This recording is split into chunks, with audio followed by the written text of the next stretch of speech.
Episode 8. I'm Jordan Tom, followed with Brian Rowan. And tonight we got a buddy of mine, Connor Hanafee. He was a Staten Island native, 2013 NCAA qualifier, 2013 graduate. He's a Purple Heart recipient, and now he's a escalation specialist at Facebook. What up, Connor? What's up, JT and BHAW? How's it going? It's yeah, I'm glad to join you all. This is like really cool and appreciate what you guys are doing, trying to connect multiple generations of Army wrestlers. I think it's a pretty cool initiative. Heck yeah. I'm pretty excited about it. It's worked out pretty good. So the escalated. That's is that what you're known as, or what's the background on that? Is that your actual duty title at Facebook? Yeah, the job title is escalation specialist. Just think of it as just like a kind of broad level, like crisis manager. But yeah, we just kind of take in like stuff you'll kind of see on the news that's like big pressing issues and kind of do like deep dive investigations for those sort of things. But the job title only goes so far. Like I came in with a lot of like technical skills. I had a math background from school and kind of kept up with like sort of like the technical data science sort of advancements over the past few years, and have came in with some like programming and scripting skills, and have been able to use those to do like a lot of data engineering work and help my team in that way. So it's actually mostly that, a little less escalations, which is good for me because I'll escalate problems myself sometimes. Sounds super interesting. Yeah, so real nerd stuff. JT, I know it's right up your alley. Yeah, man. Well, as smart as you sound now, you weren't like that when I met you. You were coming out of Staten Island. You was a one-time high school state placer, and you were a cocky kid from the city. I know you don't take any heart to that, but talk to me about growing up in the city, and talk to me about the strength of wrestling, or like the prevalence of wrestling in the Staten Island area, and how the heck you ended up at West Point. Yeah, for sure. Yeah, so wrestling's definitely not a sport that's as popular in New York City and Staten Island as it is in more rural areas of the country. It's just generally not. I don't think it flourishes as much in urban environments. I was pretty lucky to go to high school at Monsignor Farrell High School in Staten Island, and at the time we had some really, really stellar coaches there. Two in particular to name, Lou DiStefano and Rob Pavis, really like kind of made me the wrestler I was. Was totally retired. I'm so out of the wrestling game. But yeah, we had really stellar coaches who kind of knew how to build. Lou really knew how to build a program, and Rob really knew how to build wrestlers. And so we had a bunch of tough, scrappy kids that we all started pretty late in life. So I started when I was about 12, like towards the end of 8th grade, and a couple of my closest friends and classmates through high school also started around that time, but we were all just real scrappy and like just kind of embraced that mat rat mentality, and like, just had to work our way up to the level of, being any good or competitive at the state level. But one lucky part, I guess, about Staten Island is that it's kind of nestled right in between Long Island and New Jersey, which are two just absolute wrestling powerhouses. So on top of like having a pretty good kids club infrastructure to feed us more high school wrestlers, as like me and the other guys were just kind of like really progressing as quickly as we could. It's easy to get really sharp at something when you're starting off real dull, and then you're surrounded by the sharpest tools in the shed, like all these really tough Jersey kids and really tough Long Island kids. So sure. That definitely was helpful. I think Staten Island wrestling has flourished a lot in the last few years. Not to like take really even any substantial credit for it, but like I know myself and a few of my classmates and like our little generation, we started to put us on like the New York State map, to the point where we were like putting a state placer out there like every year or so, and then it got to like a few state placers, and then I know we had from my high school a kid named Rich Sisti ended up winning 2 championships and was like a pretty big like blue chip recruit. So definitely, and wasn't just Monsignor Farrell High School that was able to do that, but and we'll talk about it a little bit in the Sure. few minutes down the road. But Beat the Streets was super helpful for like kind of pushing New York City onto the wrestling map. And then in terms of the West Point stuff, wasn't really like highly recruited or anything. I'd kind of like, just reached out to a few college coaches towards the end of my junior year. I'd like qualified for the state tournament that year, and wasn't a blue chip recruit by any means, but knew I wanted to wrestle D1, like felt like I was capable of doing it. So I started putting that foot in the door, and then senior year of high school, before the season, actually went to Super 32 and didn't even place, but did well. That's like, I don't know if you guys have ever been to Super 32, but the brackets are just like massive. Sure. Ended up going like 5-2 or something. And then I beat the New York State champ from like a couple weight classes above me from the year prior. And he was going to Hofstra. And that like literally put me on a few coaches' maps. And they were like, oh, all right, well, little diamond in the rough over here. Let's pick this kid up. And the actual legitimate story is Chuck Barbie came to dinner with the Hanafees, and we were blown away by Chuck.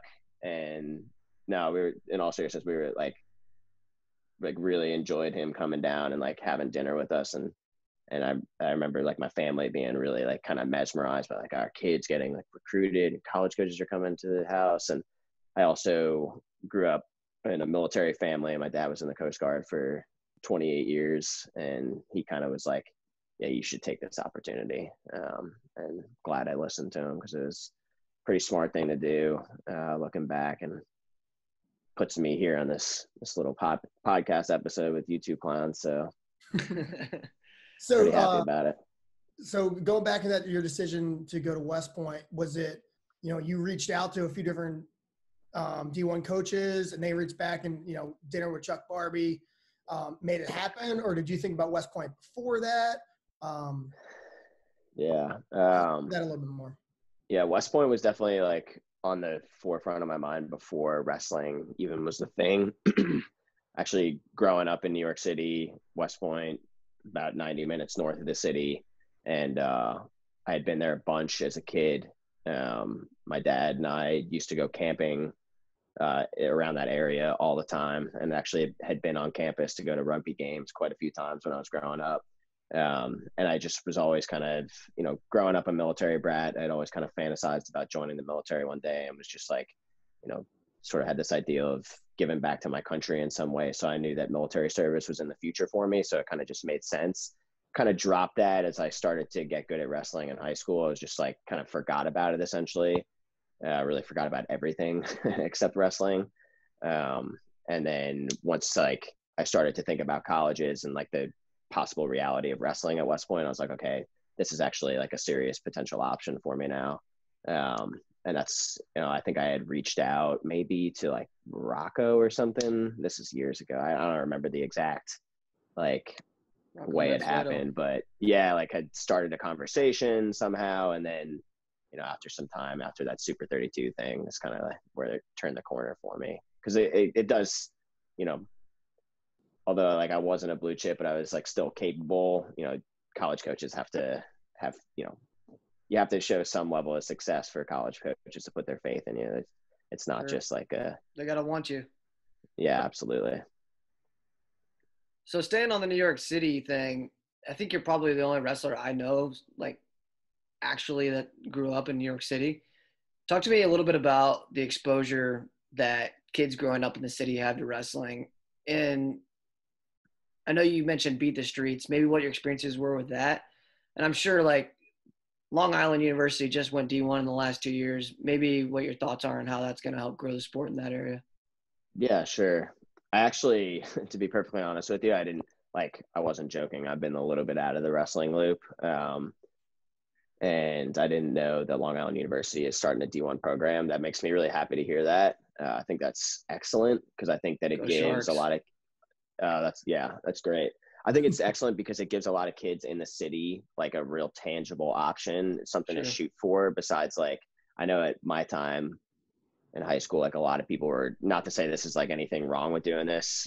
Terry Madden was an alumni of Hunter University.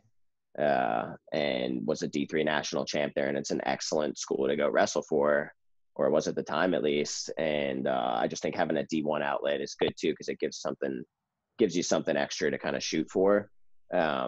But in terms of like overall exposure, yeah, like I said, like it definitely, it's not as like deep rooted as like the New Jersey, Long Island, Ohio of the country, but it's like it was starting to get there. And that's kind of the whole point of Beat the Streets, is to offer an alternative to like your typical more urban sports like football and basketball and baseball, and just give like not just like necessarily underprivileged communities and an outlet, but really just any kids in New York City that were interested in wrestling. And it provided, I don't know the ins and outs of it, but it's like all I know like, about. Provided. Go ahead. Yeah, so I was gonna say, like, all I know about Beat the Streets is what I see as far as the event that's broadcast on Flow, and I know what their mission is as far as like outreach. But like, what does that look like at the user level? Like, is someone coming into your wrestling room and saying, "Hey, you can come train over here at whatever the wrestling room is"? How does that work? I don't think it's as much like that during, at least definitely not during the high school season.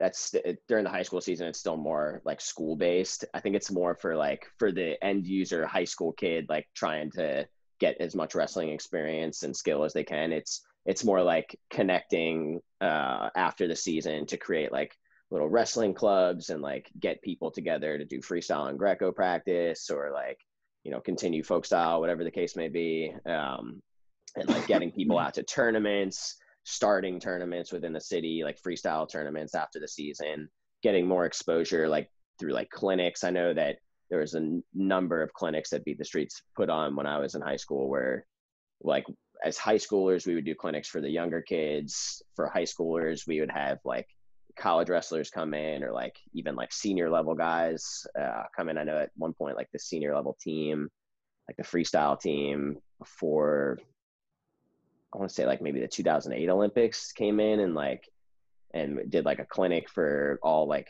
every high schooler that could attend, or maybe it was even more than high schoolers. But they just have like deep connections in the wrestling community and are able to kind of put those things together. But I think probably the best thing about it is that it put like a Team New York City kind of atmosphere together when I was in high school, which was really great, because we would go to like, New York Freestyle States is like Team New York City. At the time, we called ourselves Team Steeplechase. And it was just like something I was really proud of. Like we had those singlets, and, when you're like wrestling in high school, you get like another team besides just your high school, and you can feel some allegiance to that. It feels really good. And you're like, and if you're proud of that, that's really interesting and fun.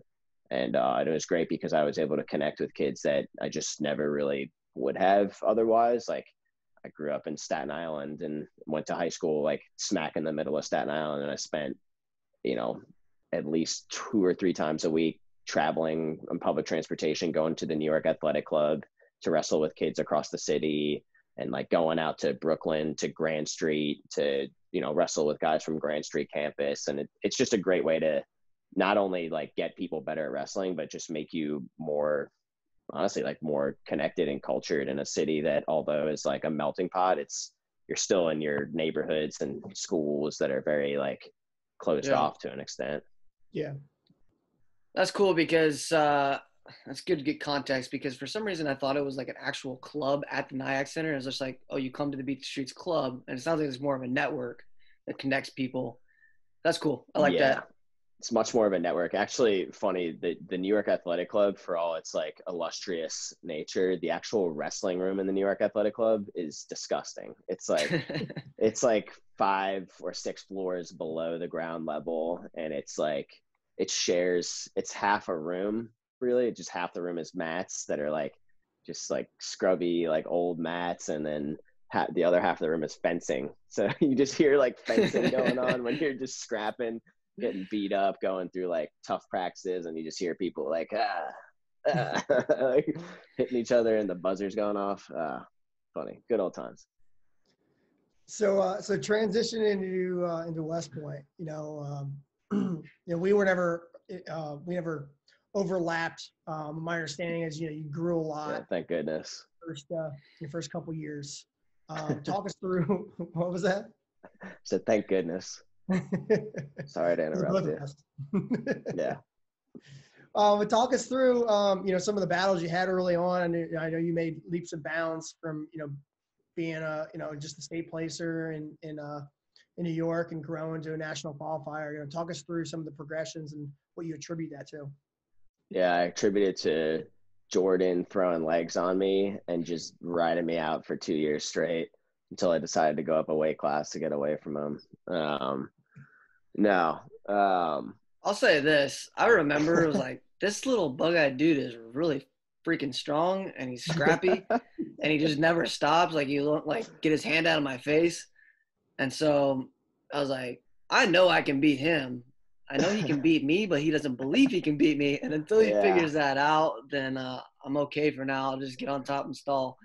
But you did figure it out eventually, and shoot, I mean, you had some natural ability, man, that just can't be taught. So I appreciate that. I think kind of what you're getting at, Jordan, like, and Brian, just to answer your question, like, I think I came in with a bit of that natural ability and was just like a little bit more athletically inclined, but also I worked really hard in high school to be like kind of technically, good and structured. And like I mentioned earlier, like Rob Pavis, my coach in high school, like he's a real student of the sport and a really good technician. And he kind of just like, he taught me how to use my skills, how to use my speed and like ability to constantly move. And I think that I kind of had the skills all there, like individually in a bucket. Like I was fast and I was strong enough and like I was technical enough.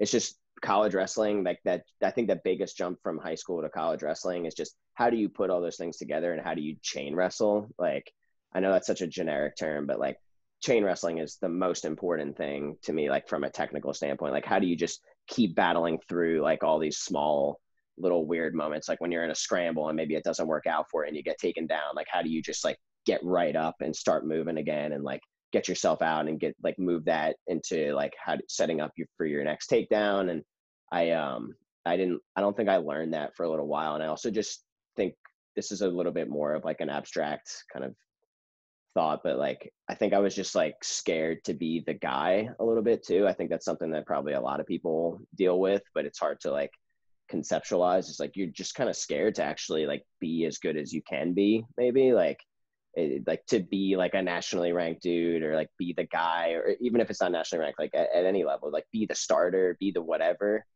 It's kind of hard to bear that weight, right? Like to be the dude. And I think that was like that confidence piece was definitely what I was kind of lacking. That chain wrestling and that putting it all together confidence piece was probably what I was lacking for the first couple of years. Because I know that I had like some good wins in those years too. I remember like I think it was like my first college match ever. I beat like Freddie Santate, who I like in high school. I literally never would have even imagined being on the mat with Fred Santate because he was like a New Jersey stud. And I was I like, remember that. yeah, like I wouldn't have even You came thought back and that. you were like, I beat Fred Santate, and used a bunch of colorful language about, all this. Definitely didn't do that. Yeah, whatnot about how like, he used to be the bee's knees, and you're like, I beat him, and it was just cool. Yeah, man, it was real cool. I was pretty arrogant about it. Apparently, I don't remember that. I mean, it was your claim to fame for the whole year, so. Yeah, exactly. The one good match I had, and then I went like 2-0 at like the Clarion Open, probably, or something like that. Or like the Millersville freaking Open. I don't even know what it would be called. In terms of ramping it up to like get better, like I think I started to just kind of put some of those things together. I think after I jumped from 33 to 41, that was a pretty positive improvement for me because like I stopped like focusing on cutting weight as much and I focused a little bit more on just like being healthy and strong and like feeling good. And then I could talk about this a little bit more after, but I think Danny Mitchell coming in was a huge game changer for me too, because he made me a lot better at wrestling. It's good to have a really good training partner in the room in the form of an assistant coach. Was there anything Yeah, I think specific that he did that like stood out? You didn't think from other coaches? Was it, technical? Was it, motivational, all the above? I don't know necessarily that what he did specifically would like stick out in terms of the other coaches. Like I think they all did a really good job. Um, but Danny was just close to me, and Danny were close in weight. And so Danny trained primarily with me, Jordan, Casey, or no, was he around during Casey's time? Can't remember. No. No, that's right. Me and Jordan, You and and he would David wrestle. White. And yeah, yeah, and even Dan too. I know he wrestled with Dan, but Paul and Dan were always going at it, in a good way. Anyway, Two sorry. red Rams locking their Yeah, horns. just locking horns always. But anyway, yeah, like Danny's a super hard nosed, like tough dude, and like super athletic. And I specifically remember how good he was at. He had really heavy hands, so when he collar tied you, it felt like you were getting like concussed every time. And Yep. then he was really good at level changes, so it was really hard to like stay in a good position with him because he was always like level changing, and he had a really fast single leg, so you're like it's just hard to wrestle him. But he made my defense really sharp, I think, like both protecting myself from getting shot on and letting someone through the triangle, as Joe always so eloquently put it. And like when people got to my leg too, like I think that was like hugely helpful for me because it frustrated a lot of people. And so I would have the ability to like stalemate those like when somebody got to my leg, and then eventually just tire people out and just keep working until I got some takedowns. But I think that Danny's, being close in weight, and Danny's also a good example of just a person and wrestler to learn from too. Like I was very theatric and kind of babyish, honestly, in college. And Danny was just such a good example of a guy to like emulate. Just shut up and wrestle, really. Like just keep scrapping and don't show your frustration, or try not to, at least. And it's all right to let it out every now and again, of course, but like in the midst of your battle, just keep it under wraps and under control, and like just keep working. And Danny was really good at that. And yeah, it was great working with him. Even after I had finished my season senior year, him and I kept going, and because he was training for like the US Open at the time. And man, I loved scrapping with Danny. It made me a much better wrestler, and it was also really enjoyable. Yeah, he was strong as an ox, I tell you. My gosh. Yeah, he sure was. Before we transition into post West Point, just to put a cap on your experience there, I talked about kind of how you acted when you got there, and not in like a bad way, but like, you're just like this city kid, right? Like, and I think kind of like part of you fought the system for a little while, not just like wrestling, but like the system, meaning West Point. And then I think the discipline and the structure was just like, when I look at you, like it was so beneficial, and you're like this totally different person when you come out in some aspects. Like you're still Connor, but like you really flourished in so many ways, and like really became this person that, dude, you're like super smart. Like you tried to act like you weren't, and you did all these great things in the classroom, in the wrestling room, your NCAA qualifier, and then you go out and have this awesome military career, and now you moved on. But maybe just talk about your experience as a whole at West Point and how it kind of like changed you as a person. Yeah, absolutely. I appreciate the kind words, by the way. That's really nice. I didn't mean it. Yeah. You won't hear that from me. Yeah.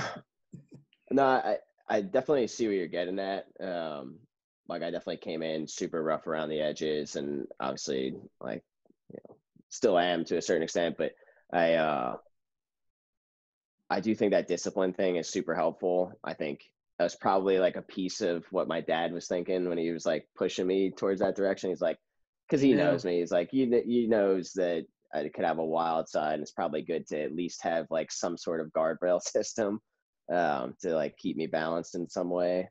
But I think overall, it's just multifaceted, man. Like I think there's so much to be said about this. Is super high level, but to so much to be said about being a leader of character, right? And like, even if you don't necessarily, like, I don't necessarily right now, I'm not a manager at Facebook, and I'm an individual contributor, and I really love it that way.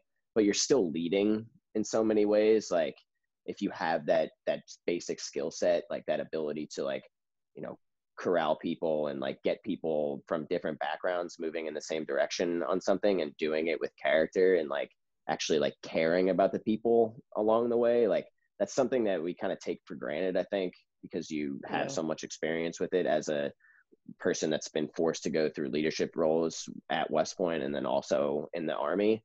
But that's something that comes with time and practice. It's not just like, you know, for some people it's probably a little bit more innate and natural, but that's something that definitely comes with some time and some forced scenarios, like being a platoon leader, being an executive officer. And then not just on like kind of the high level leadership note, but more specifically, like, you know, you mentioned like tried to pretend I wasn't smart. And I think that's true to a certain extent. Like, yeah, I think I just didn't really give a crap about academics. Like it's just something I didn't really I didn't think about very much. I just did what I had to do to get decent enough grades to go to a good place. And then it was my sophomore year. I took like, when we were taking like the mandatory probability and statistics class, and I was like, wow, this is actually really interesting stuff. And I enjoy it a lot. And my instructor, I think his name was Major Kevin Comiskey. He recommended to me like, oh, you should think about the operations research major. And like, it's just insane, like how, you know, impressionable I was at the age of 19. And this guy like kind of took me aside and was like, you know, I always thought of myself as a clown student and like just had no place in the classroom. And this guy saw some potential in me and was like, you should do this. Like, you're actually pretty smart.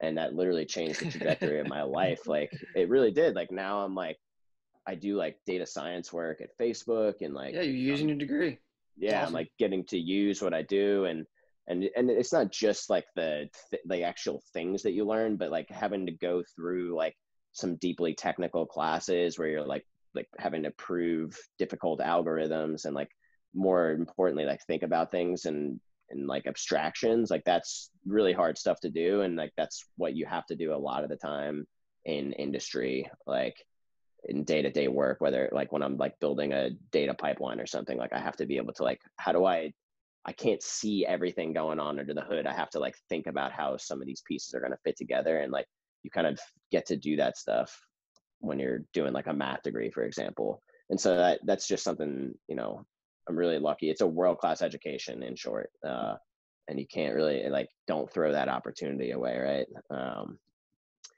And yeah, and then the last piece I'll say is just like, I always talk about this me and Dan actually just talked about this 2 weeks ago, or last week. We were just like, you know, we like looking back on it, you can't regret it, because we have each other, right? Like, we have this group of people, which look like, I wouldn't trade that for the world. Like, it's Yeah. just like it's a great group to be a part of. And I couldn't even imagine my life in some other circle of people, and like being in a different company of people. Like, I'm proud to say that I'm an Army wrestler. I'm proud to say that I'm a 4-year Division I wrestler, which is hard at any school, but Yeah. I think especially hard at the military academy, just because of all the other stressors. And I think that level of like grit and perseverance and resilience that you need doing that, like those are life lessons that are applicable in any capacity,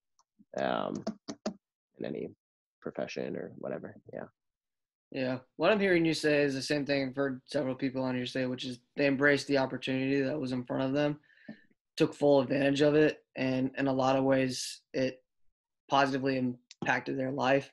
And something cool I heard you just say, just to kind of put it in different terms, is how you learn from the people around you.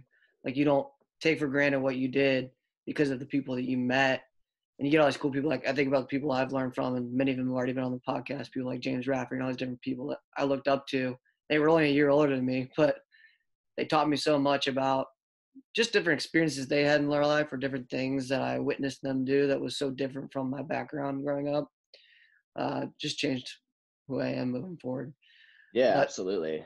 I like, James is a great example of that. You know, I've mentioned his name probably 3 times already, but Dan is one of our closest friends, and I consider him, one of my best friends in the world.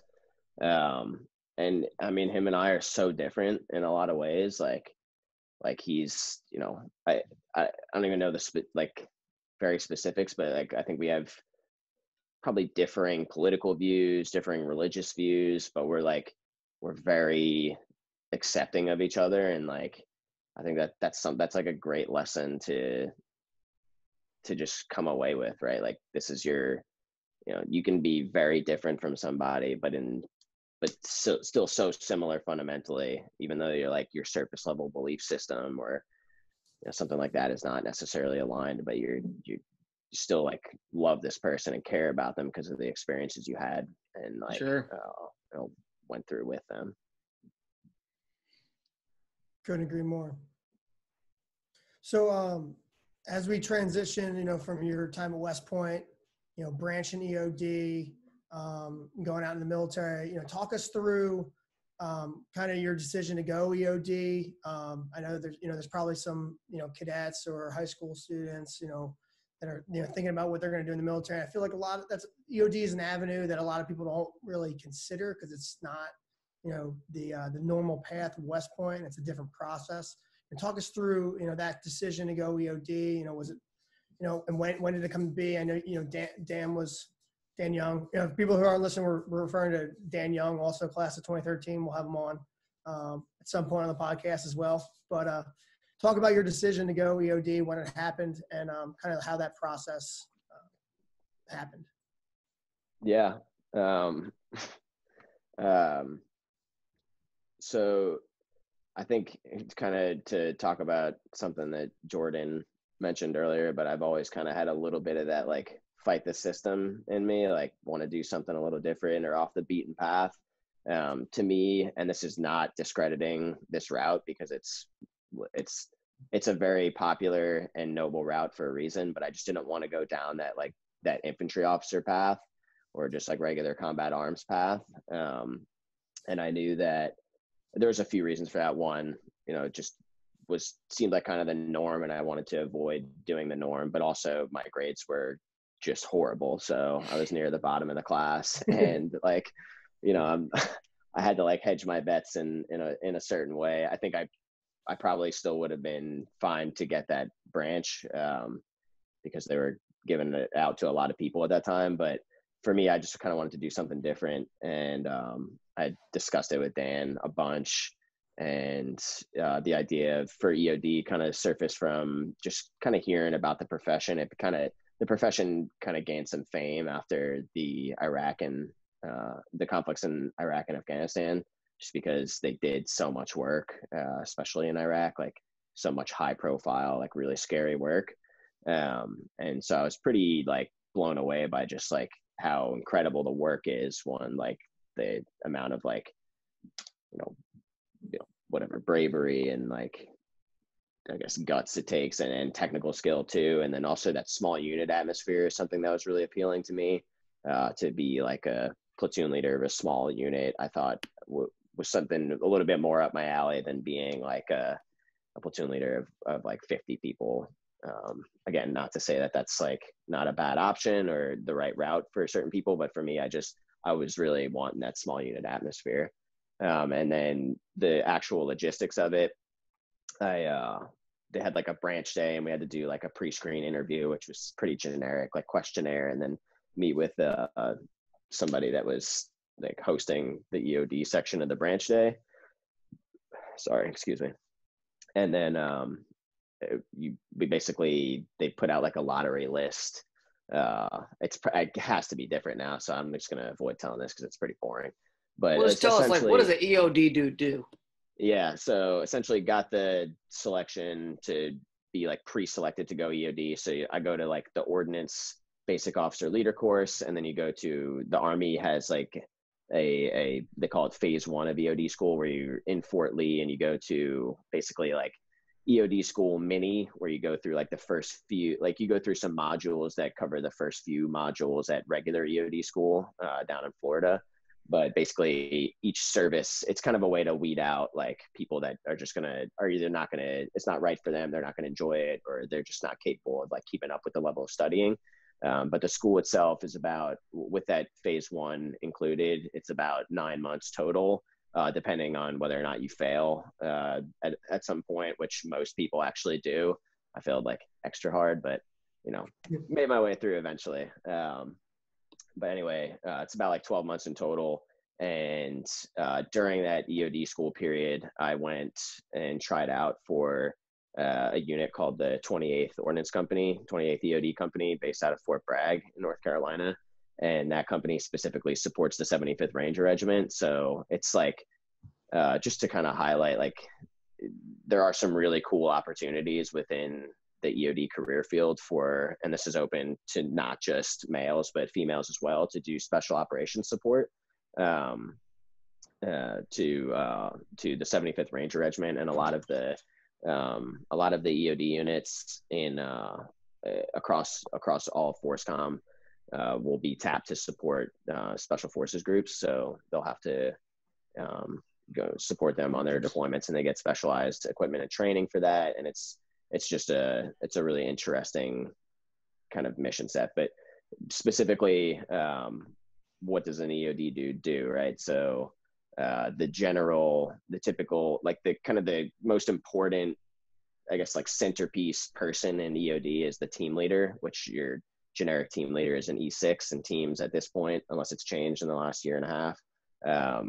They're made up of 2 people. So it's your team leader and a team member. And so the team leader is the person that, when you're like, imagine like if you've seen like the movie Hurt Locker, the person that, it's Jeremy Renner is the team leader.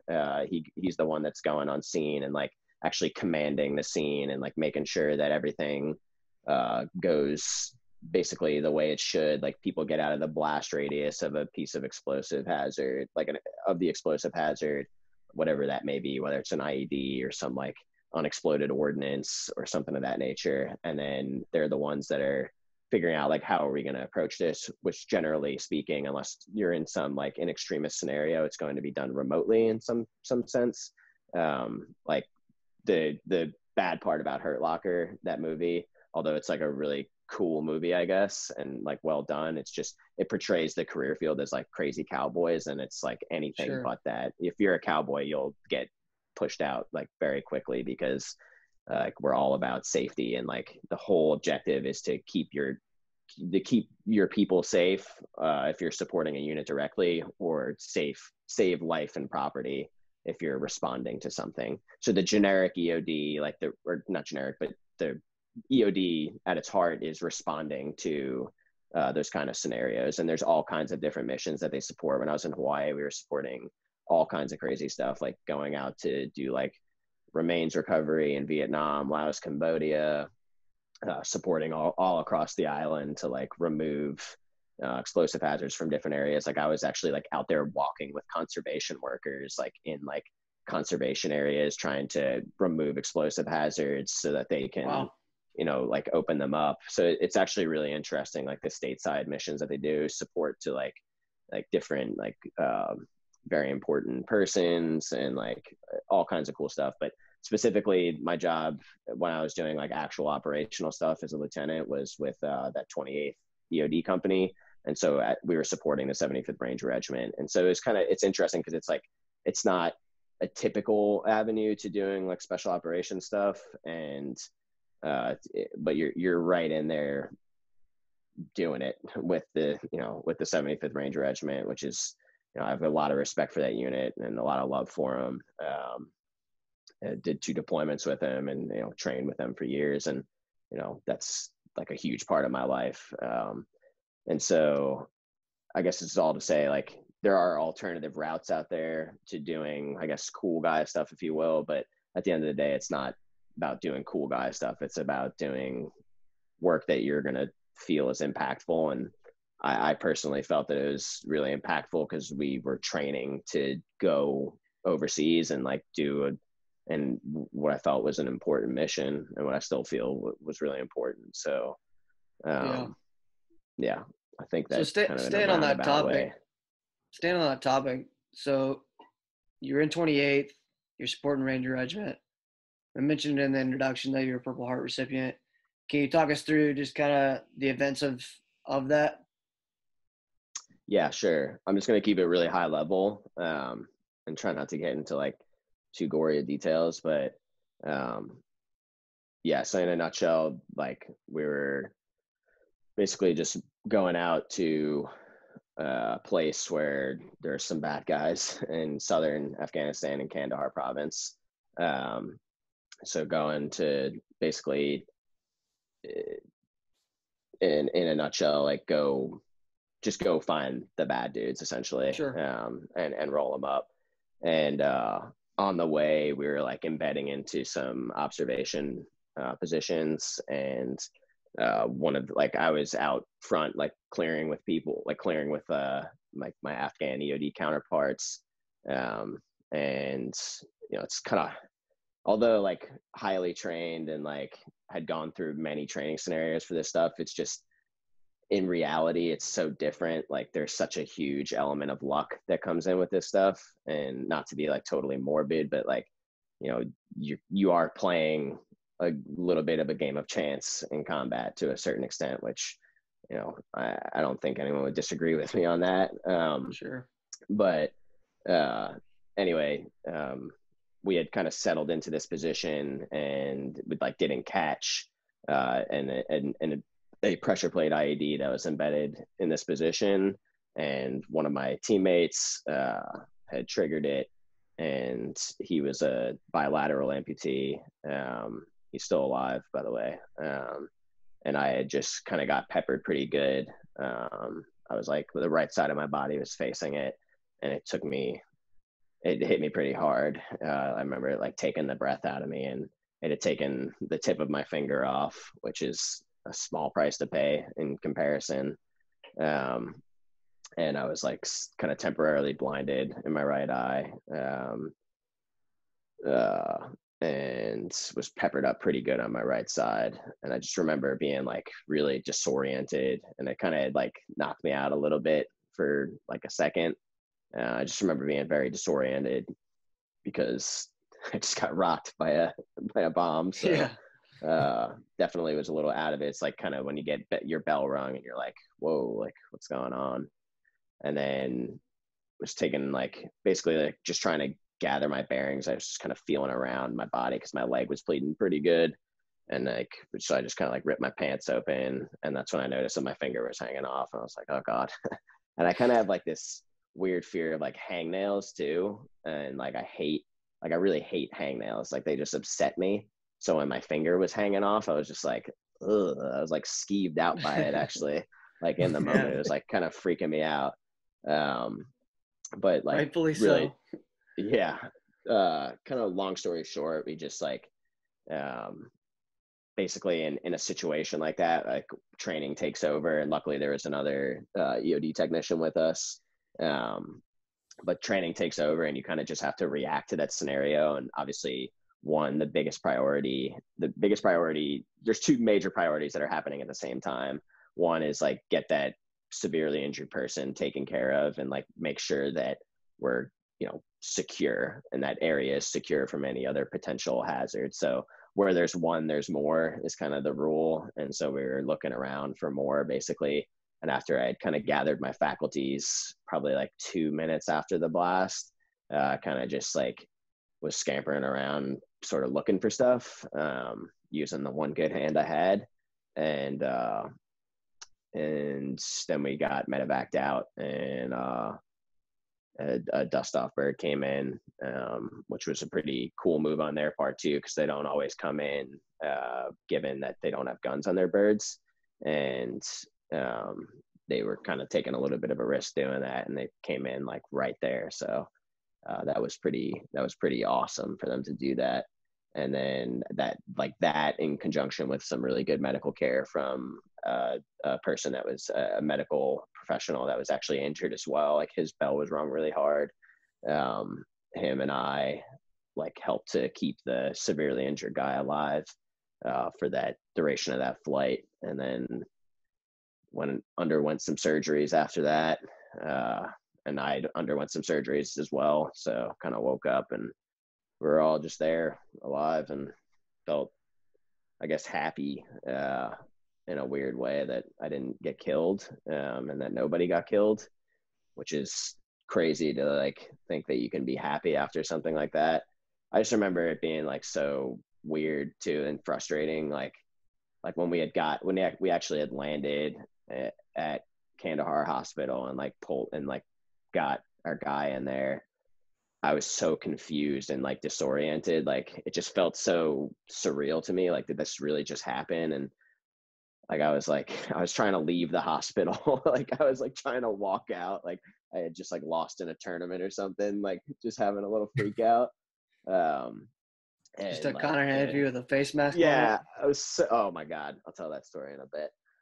They just like turned me around. They're like, nope, you gotta go in here, sir. Like you're a little messed up. I was like, I gotta find my platoon sergeant. And they're like, he's like, what are you talking about, dude? Like just go in there. And then they took really good care of us. So you know, looking back on it all, I know it's kind of that's still a tough story for me to tell. So I appreciate you bearing with me. Well, I appreciate you Kind of telling him, man. Thank you for your yeah, service too.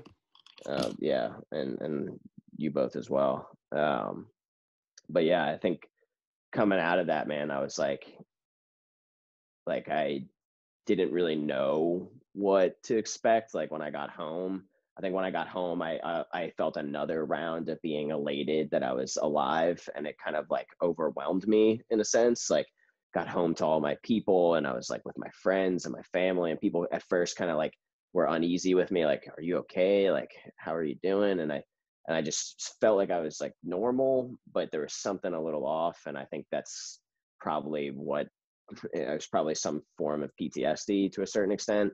And I just don't think I got help fast enough. And I guess if I could like go back and do any of this over again, like I would just go be vulnerable like right away. I think it took me like a year, maybe a year and a half to admit like that I was like kind of messed up from it, and that it was hard on me, and that it like brought me some anxiety and like, you know, pain, honestly. And it's just something I didn't really like. I didn't want to face I didn't want to face it because I was just like, I'm a tough dude, I'm like, I got to tough my way through it. And it's just it's just a stupid thing to do, honestly. The tough and smart thing to do is to admit that you need help and go get it. That's the tough and smart thing to do. So I guess that's all to say, to just be vulnerable, allow yourself to be vulnerable, go get the help you need. And this is not just, and people that have bad situations and like major traumatic events, that's easy. Like you need to go get help, right? And I'm talking at a different level now, but like, the people deal with anxiety and depression and things like that all the time, and it's just something that never clicked for me until I had it, and I was like, okay, I gotta go take care of this.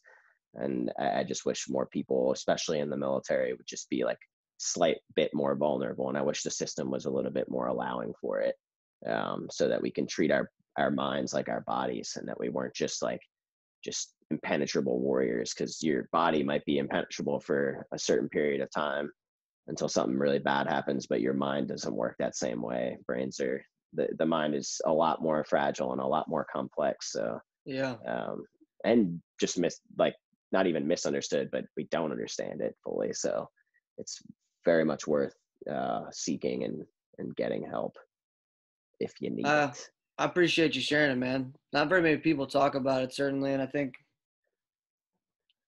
there's definitely some light shed on it. We see people doing the 25 push-ups and all that different kind of stuff, and that's great and all, but to hear the stories from people and to hear people say that you need to be vulnerable and get the help is a totally different thing, and a step beyond, and a step in the right direction that we need. I haven't experienced anything like that, but hearing it from people like you, like I enjoy hearing it, and I think it's good for other people that may have experienced that to hear from another person. So appreciate that. Yeah, I appreciate you taking the time to hear it and let me ramble my way through it. Yeah, I think when people hear firsthand stories, from tough dudes who've been in similar circumstances, in other areas, it helps them maybe be vulnerable in other areas. I think it's appreciate you sharing that, for real. Yeah, thanks, man. Well, we've got kind of long on some of that stuff. We may have to skip a couple questions on the doc, but I want to I do want to get some funny stories from Connor because anybody that knows him knows he's like the ultimate storyteller. And as the kids say these days, he was quite the savage. So give us maybe like some real outlandish, outrageous, funny story or two from West Point. I got like one or two more questions for you. We'll wrap it up and get out of here. Yeah. I think I'll probably not meet expectations. I think my storytelling abilities have kind of waned a bit, and I definitely can't tell some of the more like punchy stories involving probably tons of alcohol, and yeah, just I'll avoid those. But some of the more, I guess, like wholesome stories, if you will.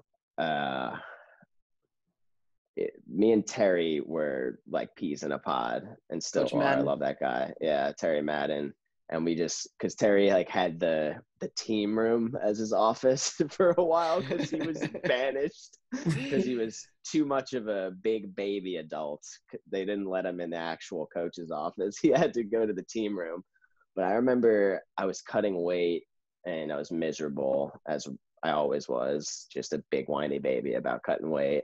But I was walking either in or out of the team room, and Nate Santanum had bumped into me, and I literally slapped something out of his hands, like cartoon style, like out and up, like slapped it out, and I was like, "Get out of my way! You're not my boy," for no reason, dude.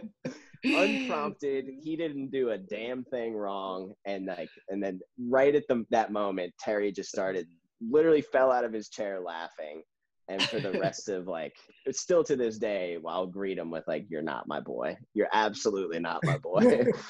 Oh man, that is not just that funny one of story, many but Connor shenanigans. yeah, That's classic, man.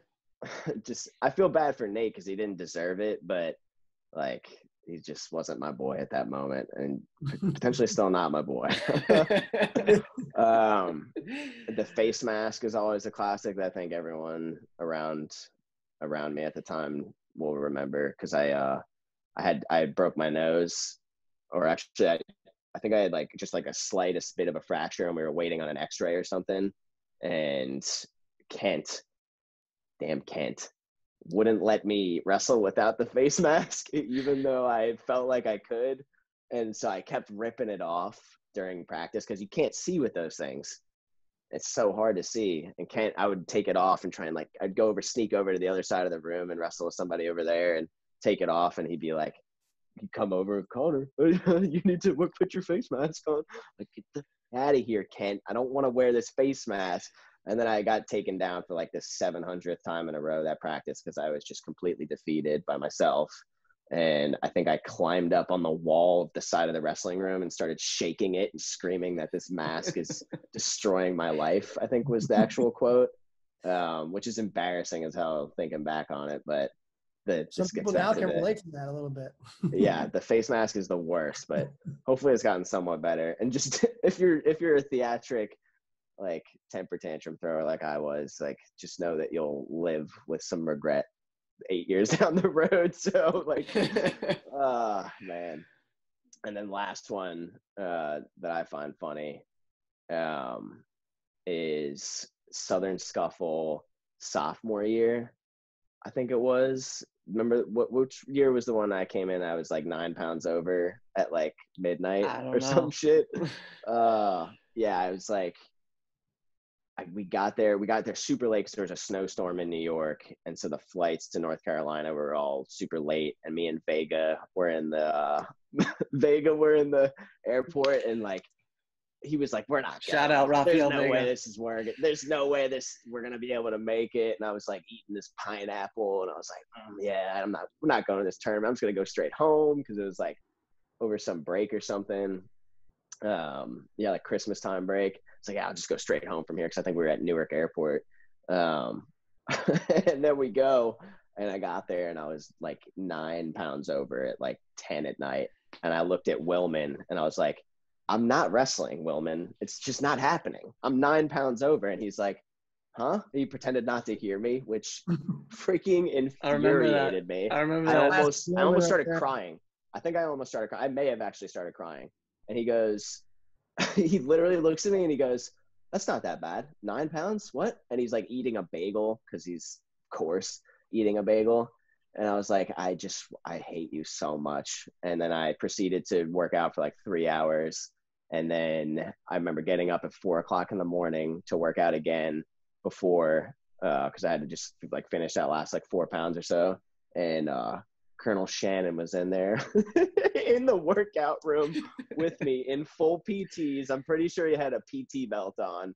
And he was just like riding the elliptical at like 4 o'clock in the morning. I'm like, this guy is a psychopath. But you know what? Like, it's probably good that he's like a leader in the U.S. military, because we need somebody to be like a little crazy. So, yeah, those are my funny stories. Poor decision on your point, man.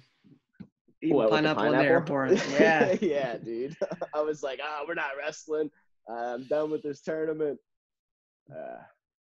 Really didn't work out for me. So Jordan, how many questions do you think we can throw at him before we call it? 2 more. Squeeze 2 more in, 1 or 2. All right. So thinking about like, what Army wrestling kind of means to you, what lessons like have you learned, that you carried forward, in your military career, and, now working at Facebook, from the Army wrestling program. I know you talked a lot about, the close circle of friends you have, but, from lessons learned, can you think of any specific circumstances or anything that stands out to you?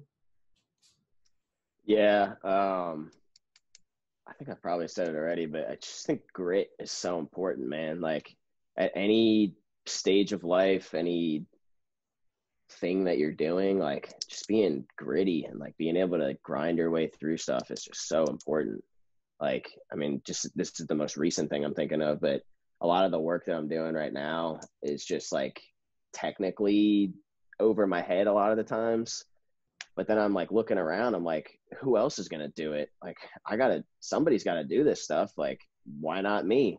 And so literally I just have to grind and like maybe put in an extra hour or 2 a day of like, reading up on stuff that, I'm not familiar with, and just having that desire to like, I'm just going to get better. I'm just going to keep working and like, just keep working hard to put myself in positions to do good things.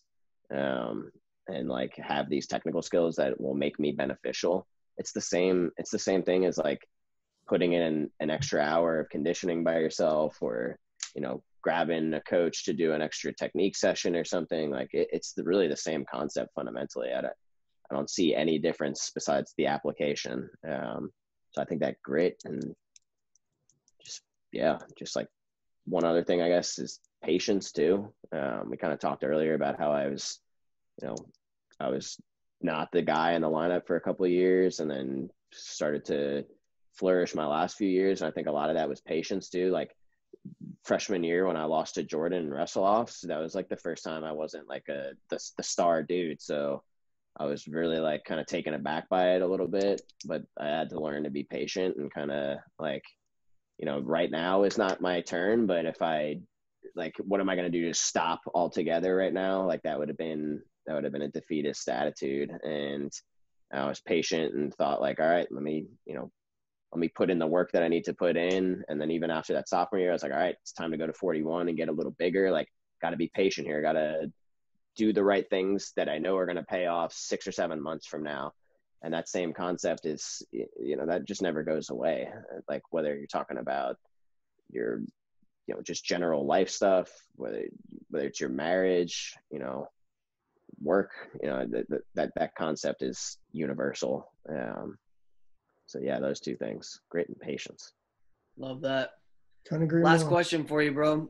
So you were there at the creation of BHAW. What does that mean personally to you? Yeah. That's a tough question. I was there. That was fun, actually.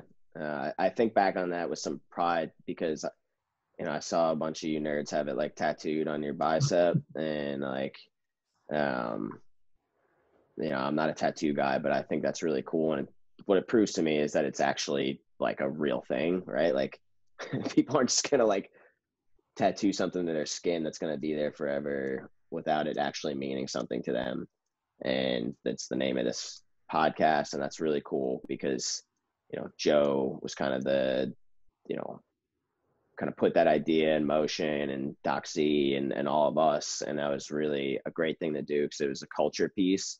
I'm kind of rambling here. I think I've been part of a lot of different like organizations, and we all have, and I all of them come with different value systems, and a lot of them come with like different, you know, mantras for them. Like at Facebook, it's, you know, we have our own value system. It's like, you know, fast, bold, impact, be open, build social value, and it's all like really great stuff. But I don't usually always, again, back to like the buck the system a little bit. Like I'm not always just gonna go right into it.